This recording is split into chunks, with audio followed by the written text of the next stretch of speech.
Hello, I'm just playing with this ball. It reminds me of a story that I'd like to tell you today called The Frog Prince. Maybe you've heard it before. It's one of the most famous fairy stories there is, and it was the first one to be written down by some famous story collectors called the Brothers Grimm. Here it is.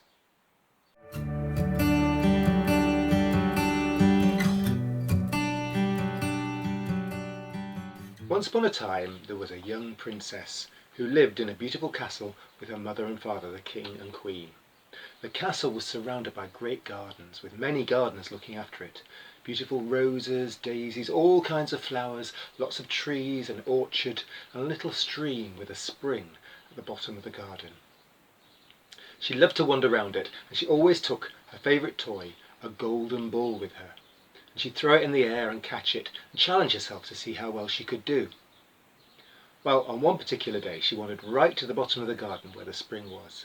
And she carried on throwing a ball up in the air and catching it, a bit higher, catching it, a bit higher, caught it, and then so high she lost it, and it rolled into the spring, down, down, down under the water, her beautiful golden ball gone. "Oh no," she said, "whatever am I going to do?" She peered into the spring, but it was far too deep to get it back. "Oh," she said, "I would give all my beautiful jewels and my lovely clothes for just the chance to get my ball back again." And at that moment she heard a voice from in the spring. The voice said, "I'll get it back." "Who's that?" she said. "It's me. I'm a frog. I'll get it back for you." "And what would you like in return?" said the princess. "Are you going to accept all my clothes and my jewels?" "What would I do with those?" said the frog. "No, but I do want something from you. I want you to love me. I want you to welcome me into your house. I want you to let me eat from your plate. I want you to let me sleep on your pillow." The princess laughed. What a strange thing for a frog to ask. She couldn't imagine the frog could ever get out of this spring, let alone make his way up to the palace and demand his reward. So she said, "Yes, of course," thinking that she would never have to fulfill her promise. "Very well," said the frog, "then I will go down under the water and get your ball for you." So down, down, down he went, and back up he came with the beautiful golden ball in his mouth. "Oh, thank you so much," said the princess. She took the golden ball from him, and she wandered back to the palace and completely forgot about the frog. That evening, as they sat eating their meal, the princess, the king and the queen, something very strange happened. They heard a knock at the door. Then they heard a little voice. "Open the door, princess dear. Open the door, for your true love is here. Remember the words that you and I said when we sat by the spring in the oak tree's shade." "What on earth is going on?" said the king. Well, the princess had to tell the king what had happened with the frog and the golden ball. "Well, my dear," said the king, "the princess's promise has to always be kept. You better open the door to him." So she opened the door, and the frog, the disgusting frog with slime on his body and warts on his nose, hopped inside. She sat down to eat her meal and tried to ignore the fact that there was a frog at her feet. "Princess," said the frog, "remember your promise. You promised I could sit and eat from your plate."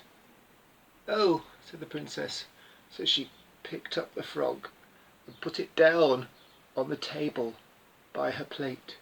He stuck out his tongue and got little morsels of meat from her plate. "Oh, delicious," said the frog. "But I'm getting a bit tired now. It's time we went to bed." "Oh no," said the princess, "you can't come up to my room." "You promised I could sleep on your pillow," said the frog. So as she went off to bed, she had to take the frog with her. Ooh, she went up the stairs and she placed him on her lovely velvet pillow, and there he sat all night. And when she woke up in the morning, she turned to him, and he simply hopped off the bed, hopped down the stairs, and hopped out of the door. Oh, the relief she felt! The frog was gone, thank goodness for that. She made sure she didn't go down to the bottom of the garden today. But by the evening time, when she and the king and the queen were sitting eating their evening meal, it happened again. "Open the door, princess dear, open the door, for your true love is here. Remember the words that you and I said when we sat by the spring in the oak tree's shade." The king said, "Go on, dear, you'd better open the door." So she opened the door, and in came the frog. She sat down at the table and helped him up to sit by her plate. Ooh, and he ate from her plate. Then, when it was time for bed, she carried him up the stairs and placed him on her lovely velvet pillow, which was still stained from the night before when he'd sat on it. Ugh! She went to sleep as best she could, and in the morning when she woke up, the frog simply hopped off the pillow and down the stairs and out the front door. Oh, thank goodness for that. Maybe he would really be gone this time. But no. On the third night, the same thing happened again. You know the score now, don't you? "Open the door, princess dear. Open the door, for your true love is here. Remember the words that you and I said when we sat by the spring in the oak tree's shade." The princess, with heavy heart, went to open the door, and in hopped the frog. She lifted him up and put him by her plate, where he ate from her meat. Then, when it was bedtime, she carried him up the stairs and placed him on the pillow.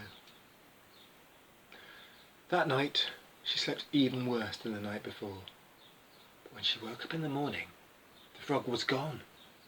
She didn't even see him leave this time. But then, when she went downstairs to breakfast, standing in the middle of the dining hall was a handsome young man. In fact, the handsomest, most finely dressed young man she'd ever seen in her life. "Who are you?" said the princess. "I am the prince whom you have rescued. You see, long, long ago, I was enchanted by an evil fairy who was jealous of me and turned me into a frog. He told me that I would not be able to turn back into a prince until I had found somebody who would let me back into your castle and let me eat at the plate of a princess and let me sleep on the pillow of a princess and who would be loved by a princess. Now you have done that for me, and the spell is broken. I am back as a prince." "Oh," said the princess, who was rather more impressed with the prince than she was with the frog. "Well, it was my pleasure," she said, and she welcomed the prince this time to sit and eat at her table. Well, they spent all day together, and all the next day, and all the next week, and all the next month, till eventually the princess was sure she knew what she had to do. And she said to the prince, "Prince, I enjoy your company so much. Will you please marry me?" And the prince said, "Yes, of course." And a few days later they rode away on a beautiful white horse to the prince's own kingdom, where they were married with great celebration and joy. And that is the story of the Princess and the Frog, or sometimes called the Frog Prince. I wonder what you could do to respond to it. Maybe you could go and have a game of catch with a ball in your garden. Or perhaps you could write your own version of the story. Maybe the prince turns into something else, into a dog or a squirrel or something like that. Or maybe you could draw a picture of it. You decide. Thank you for listening. Bye-bye.